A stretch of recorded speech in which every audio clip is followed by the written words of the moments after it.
Hey everyone, thank you all for joining tonight.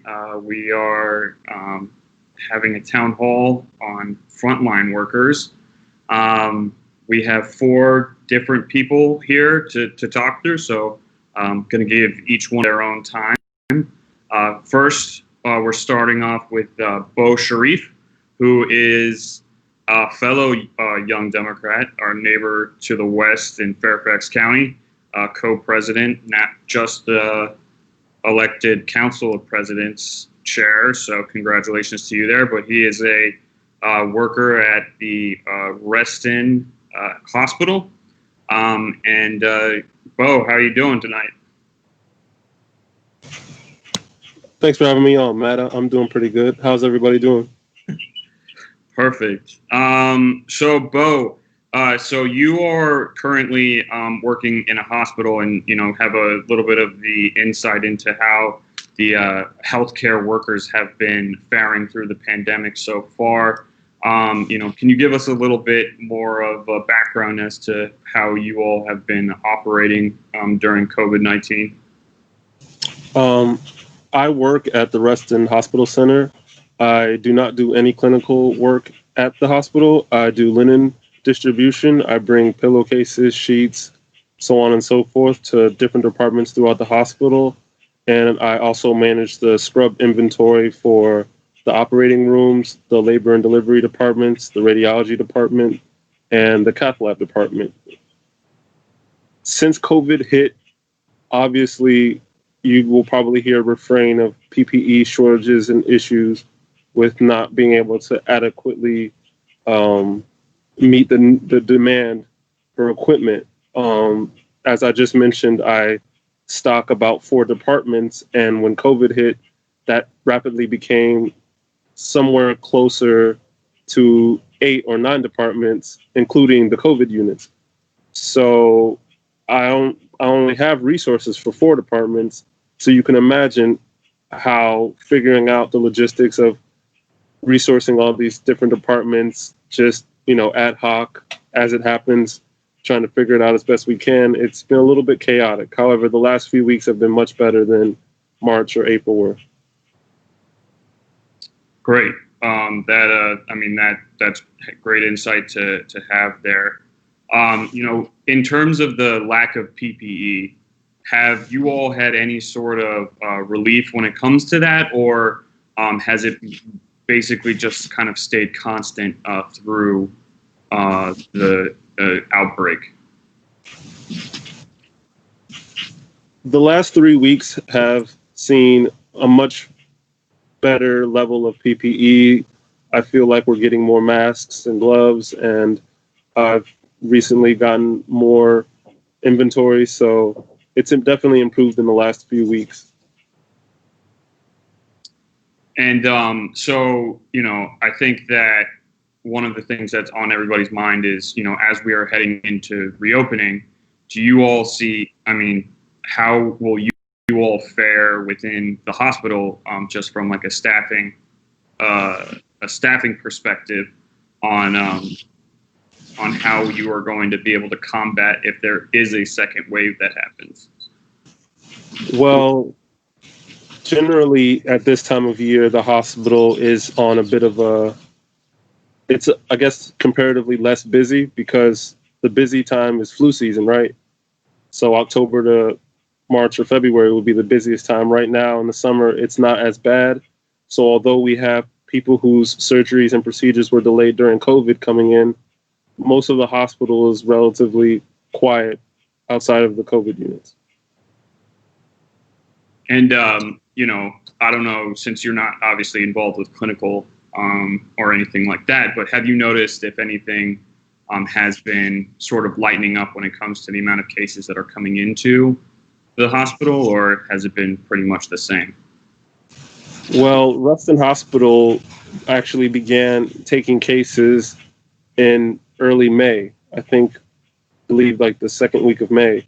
So those first 2 weeks were very chaotic. It was trying to incorporate new social distancing procedures and also appropriately staff departments that had been reduced when they had been furloughed. So that that was challenging for a few weeks, but it's definitely improved in the last few weeks.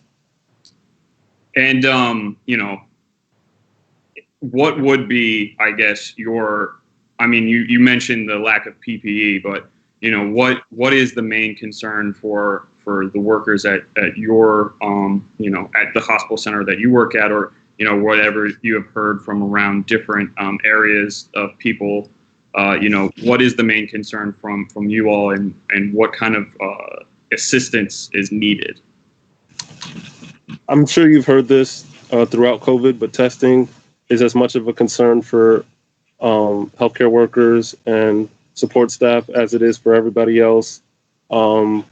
Just a few weeks ago, a colleague of mine was working with a patient the entire day and had no idea that this person had tested positive.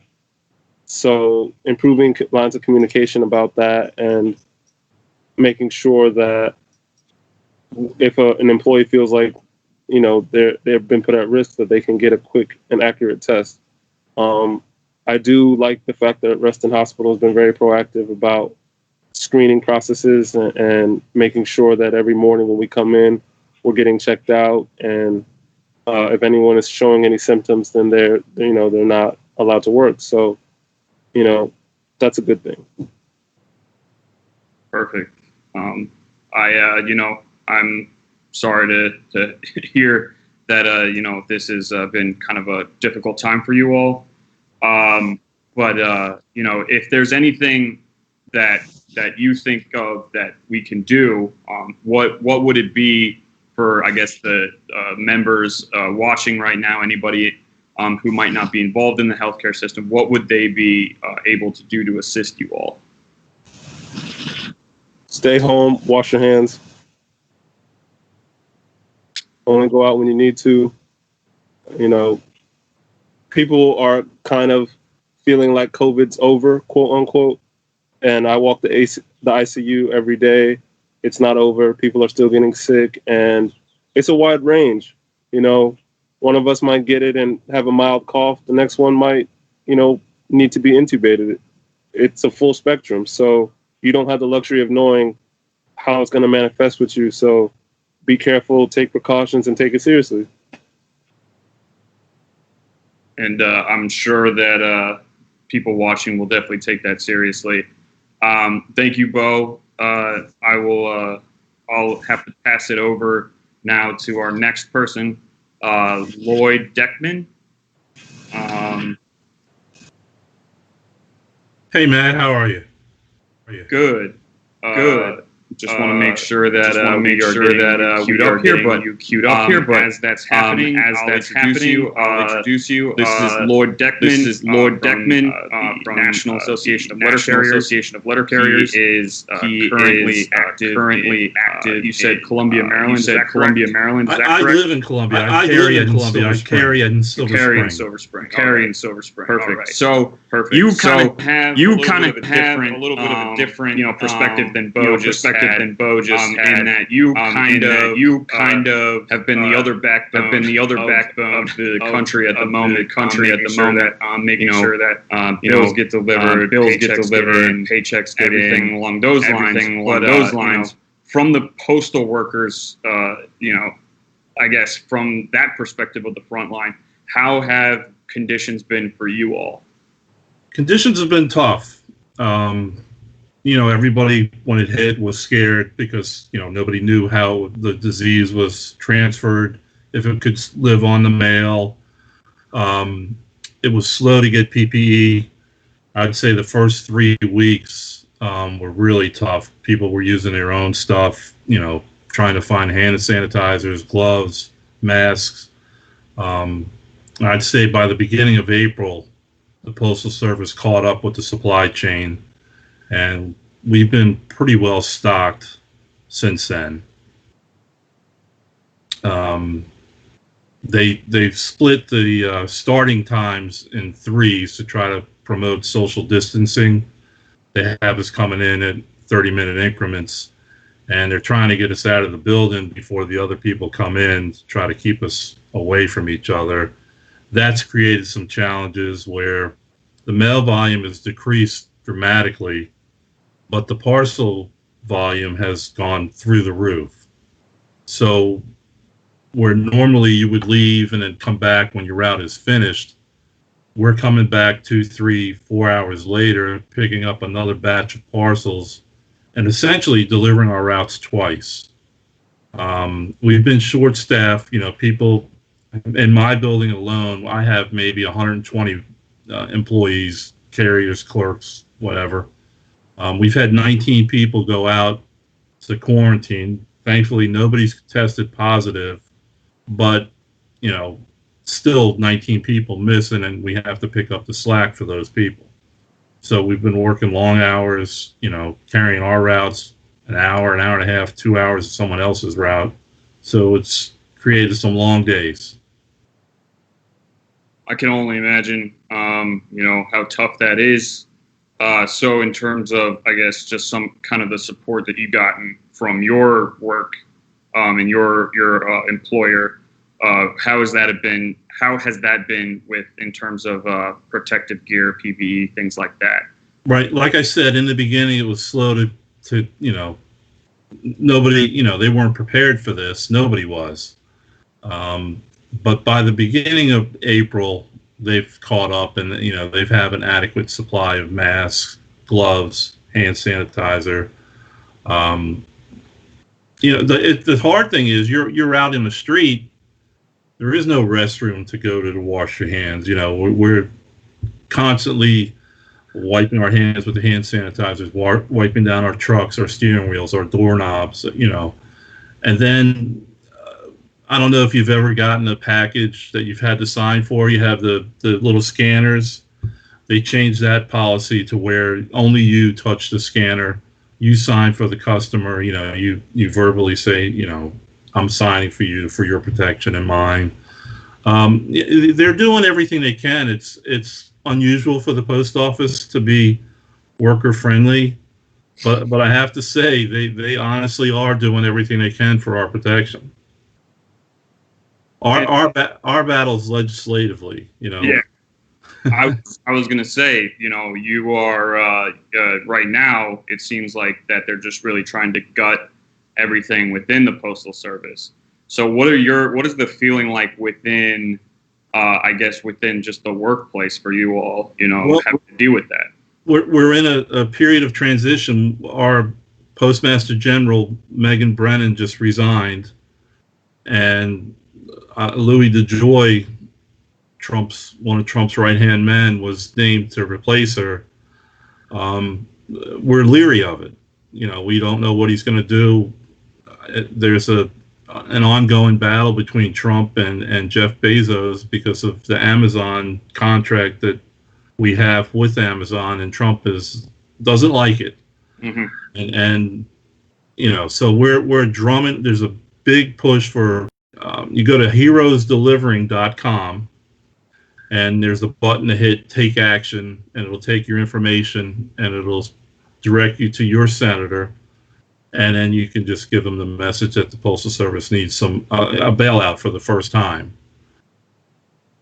So can you just say that one more time so everybody got it? Sure. heroesdelivering.com.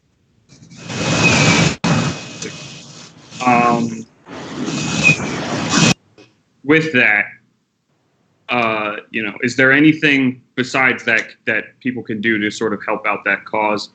Sure. That we've been pushing legislatively for things, but is there anything else to raise awareness on this issue?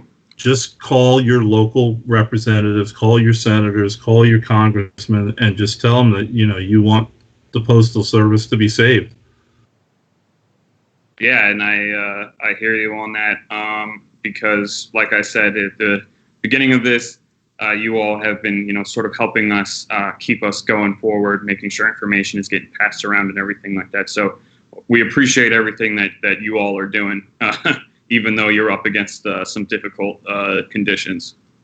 Yeah, we'll get through this. It's the legislative battle that's the real uphill climb for us. Okay, well, that's what we're here for at the Arlington Young Democrats, is to help out stuff politically. So I'm sure that you will not be disappointed in our in our response to this. Well, I appreciate that. Yeah. So thank you so much, Lloyd. Next, we have Consuelo Granados, who has Jessica Tamayo. Did I say that correctly? Yes, it's correct. We translate for her. Yes, Jessica will be translating for Consuelo. So can Consuelo, can you just kind of go over what your work conditions have been within your industry and how you have been sort of affected by the COVID-19 outbreak. Él está preguntando que diga cuáles son las condiciones en las que ustedes han sido expuestos en el campus, ¿verdad? Y que le cuente cómo ha sido su trabajo. ¿Me escucha? Quítele el mute. Yeah. Consuelo, quítele el ponga el sonido.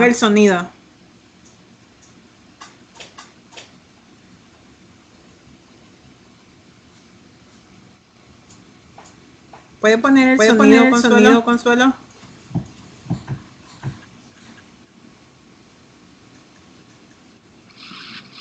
Consuelo, ¿me escucha? ¿Puede quitar el sonido, por favor? Es que no le escuchamos nada. Puede quitarle, por favor. Well, we're having some technical difficulties with Consuelo. Listen. Okay. Consuelo, quítele el mute del micrófono.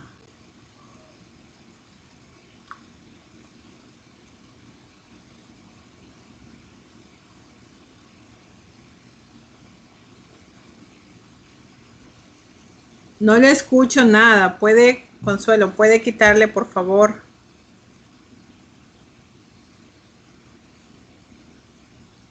Consuelo. Can Edwin unmute? Edwin, usted está en mute. Puede empezar usted mientras Consuelo, tal vez ella puede arreglar después el sonido. Quítale el mute, Edwin. Edwin,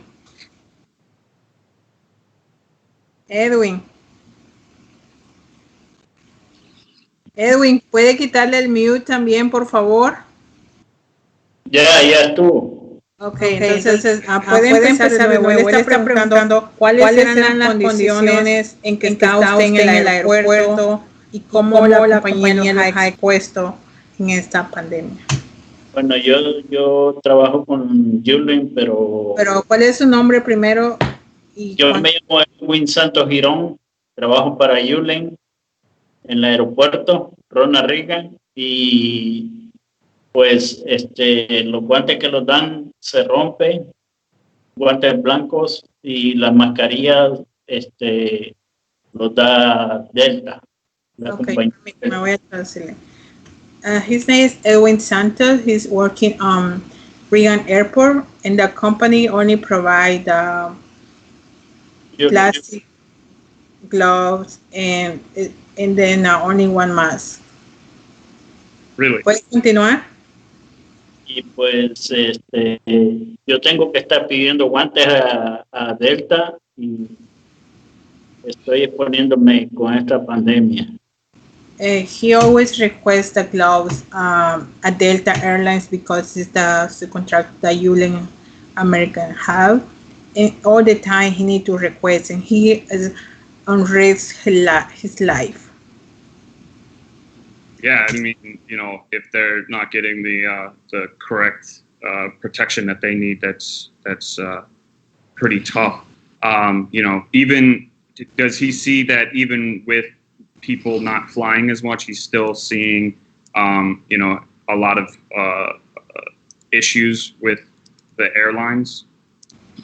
Ustedes están teniendo muchos problemas con las aerolíneas, ¿no? Que ellos no están dándoles el equipo adecuado.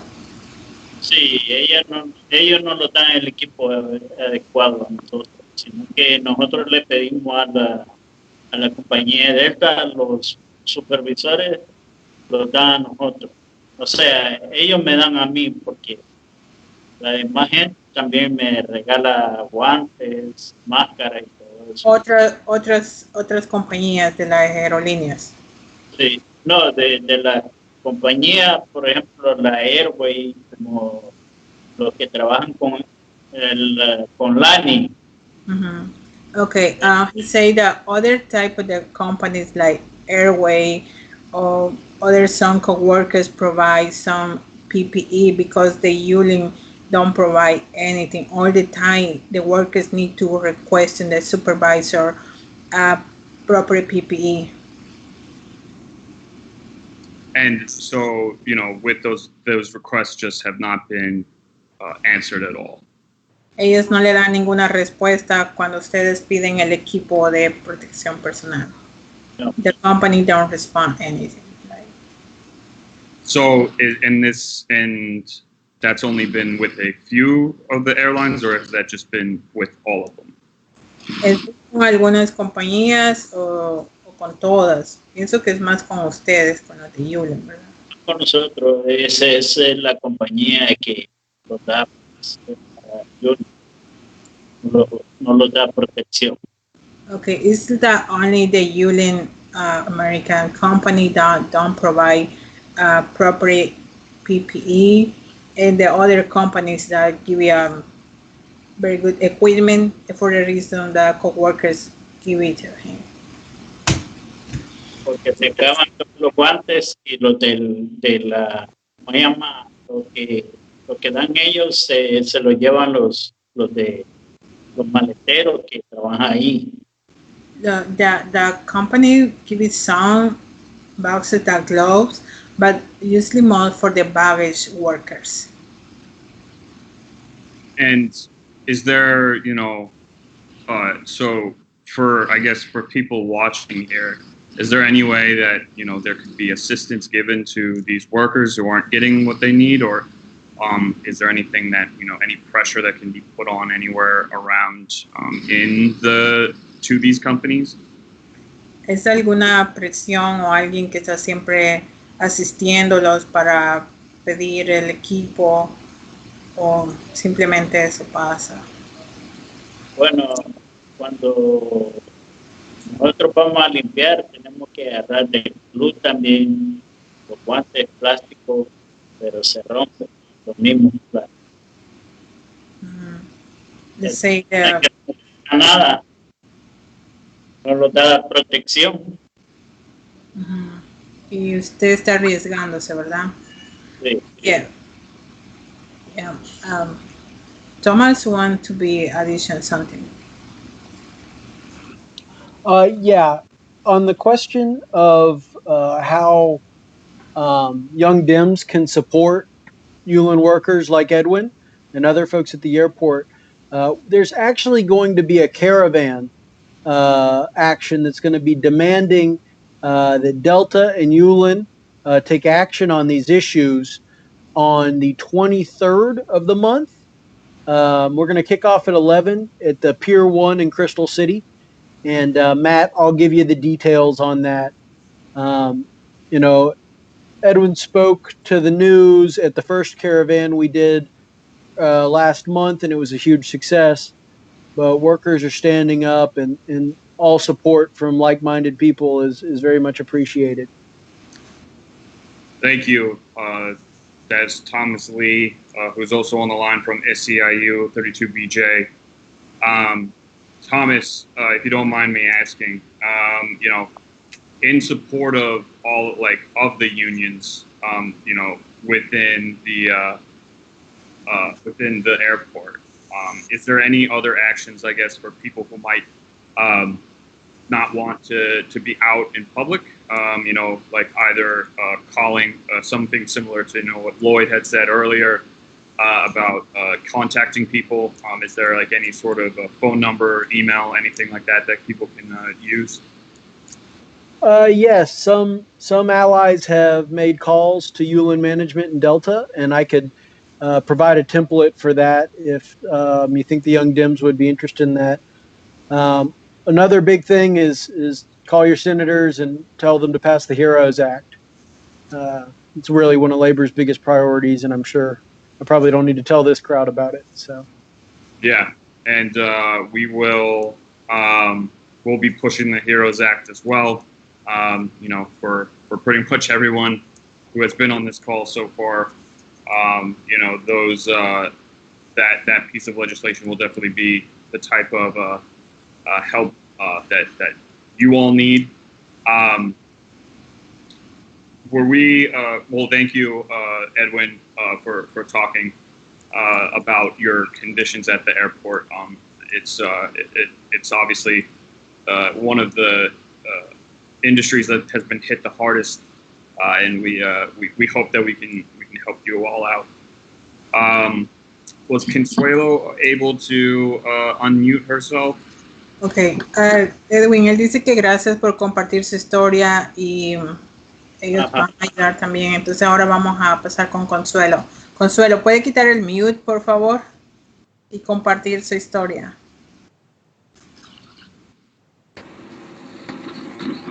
¿Ya? Sí, puede decir su nombre, en qué lugar trabaja y por cuántos años trabaja en ese lugar. Ok. Mi nombre es Consuelo Granados. Trabajo en la George Mason de Arlington, en la 50, y trabajo para la compañía EFT Service. Her name is Consuelo Granados, and she working in George Mason University Arlington campus, and she worked for the subcontractor LT Service. And I know that George Mason has been closed down for the most part, but at least for the students. But how have you all been working through the pandemic and the outbreak? ¿Cómo estuvo operando durante la pandemia y cómo fue los estudiantes? Y puede compartir también cómo usted también se contagió, que la compañía no les dio el equipo adecuado y qué es lo que estaban haciendo para desinfectar, para que los estudiantes estuvieran seguros. Sí, yo estuve en marzo, trabajé todo el mes de marzo, pero a mí no me dieron protección para andar trabajando ahí adentro de la universidad, y yo me dio el virus. Ok, déjeme decirle. Since the pandemic started in March, she was on the same in the building, but the company don't provide proper PPE, and she had the COVID-19. Oh, okay. Well, so with that, has there just not been any assistance given, even when asked, or is it just because that they just don't have it? Usted pidió asistencia, que le dieran un mejor equipo de protección personal o algo más, o qué le respondía la compañía cuando usted pedía, ¿verdad?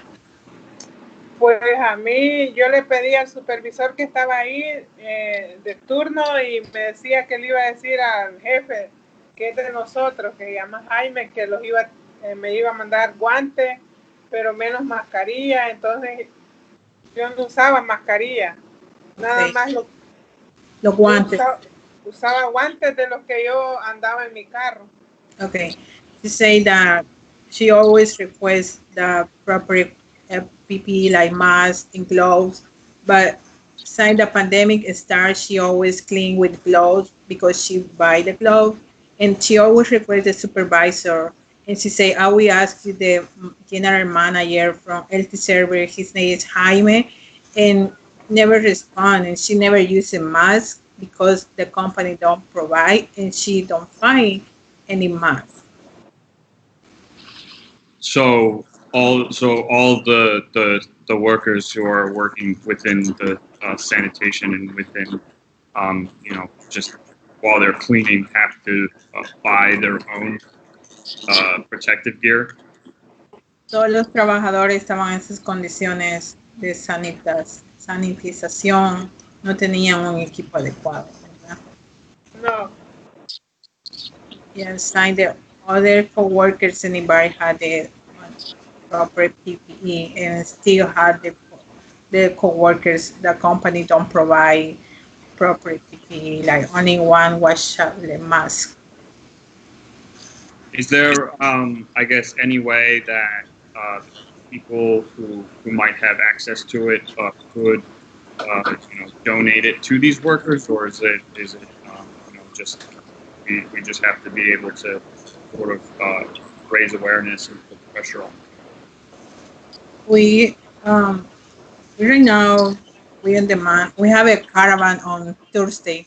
Everybody is invited to come with us and fight like Consuelo and other workers. Like the company don't provide proper PPE, and the workers is still on campus in Arlington, Fairfax, in Manassas too, because all the health service had different subcontractor, and the subcontractor don't provide the mask or other equipment.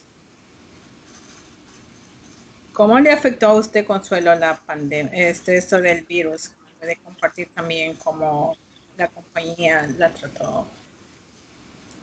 Pues a mí me afectó mucho porque desde que yo me enfermé, desde el 13 de abril, que yo no trabajo, fui al hospital, me hicieron el examen y ahí fui a otra clínica privada, tuve que pagar el examen de $400 que me cuesta para la prueba del examen que me hicieron, salí positiva y me ha afectado bastante porque hasta la fecha no he terminado de pagar mi renta, mi carro, mi seguro de carro, y a mí la compañía me mandó un cheque nada más, me pagó 80 horas nada más la semana pasada, el 15 pasado.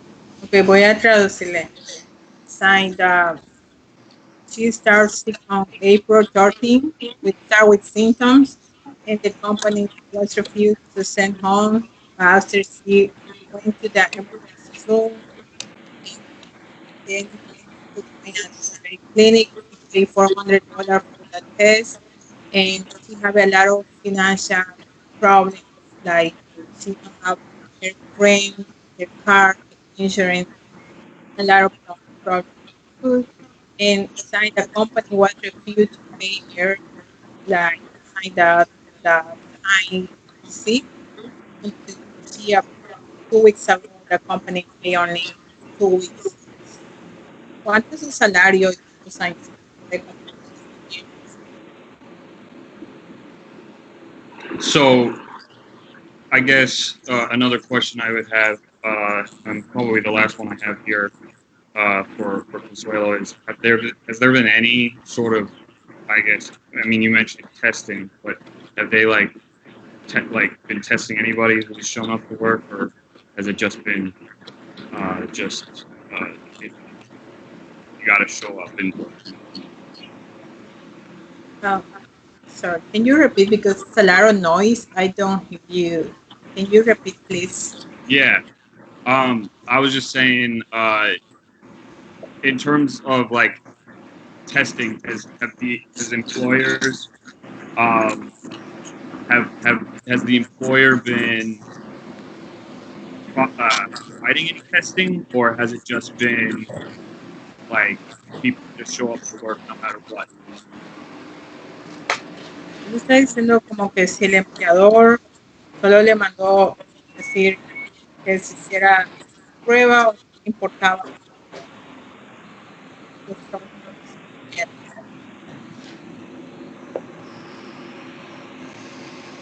¿Me escuchó? No le escuché casi, me puede decir de nuevo, perdóneme. Sí, él está preguntando que si la compañía, el empleador, ellos le decían antes que se hicieran un test o no les importaba, nada más seguían así, ¿verdad? A ellos no les importó para nada. the company don't care about the workers, and the workers was already signed a pandemic. All the workers don't have any proper PPE, and still with this. ¿Puede compartirles, Consuelo, cuánto gana y cuántos años tiene trabajando y que no tiene ningún beneficio? Sí, también quería decirles a ellos que yo tengo 11 años de trabajar para esa compañía y estoy ganando como a 10.50 y no tengo ningún beneficio. Ni holiday pagado, ni vacaciones, ni días de enfermedades. She worked like for mostly the 11 years and she still make it $10.50. She don't have any benefit like any vacation time, any healthcare, and nothing. Never increase like since she started. En- ¿Qué es lo que usted les pide a ellos? ¿Qué le gustaría que cómo ellos apoyaran? ¿Cómo cambiaría? Bueno, que me den beneficios y que me aumenten el salario. She demanding on this company like benefit and better salary. ¿En cómo puede pedirles a ellos que tienen poder, cómo tener una influencia fuerte, que llegue este mensaje, hacer cambios? ¿Cómo así, Jessica? ¿Cómo qué mensaje usted quiere decirles a ellos que quiere un cambio? ¿Cómo ellos pueden ayudar también a llevar este mensaje a la universidad? Pues que si ellos hablan por ustedes. Ajá. She requested a supporter that you give you this message how powerful that you're making for respect for the workers and paying their salaries too, because your Mason had the responsibility they had that type of the contract with the LT service. Well, we will, try our best to support that. I encourage anybody who's watching to go and to join these workers on the caravan that will be on Thursday in support of workers like Consuelo and Edwin. Thank you both for sharing your just the awful conditions that are happening. We appreciate getting the opportunity to hear you speak. I'm sure that everyone else watching is also very, as angry, as frustrated as you may be right now. So we will try our best to help you. Así que él agradece que compartieron sus historias y ellos, es frustrante lo que está pasando. Ellos van a tratar de llevar este mensaje y van a apoyarnos en las caravanas que vamos a tener el jueves para apoyarlo a usted y otros trabajadores en George Mason, y también como en el aeropuerto para la compañía Yulen, como para el mensaje que Edwin dio. Y gracias. Thank you all. So thank you everyone who watched, and thank you to Bo, Lloyd, Edwin, Suelo, Jessica, and Thomas for all being on tonight. As you heard, one of the things that we will be doing is pushing the HEROES Act in Congress to get that passed. We will be, hopefully, a lot of us will be out there joining in solidarity with these demonstrations that are happening in the caravans, in the car rallies. And, as always, everybody, please stay safe, stay healthy, and thank you all for joining and hearing these workers out. With that, bye, everybody, and Thank you. have a great night. Bye. Thanks for having us.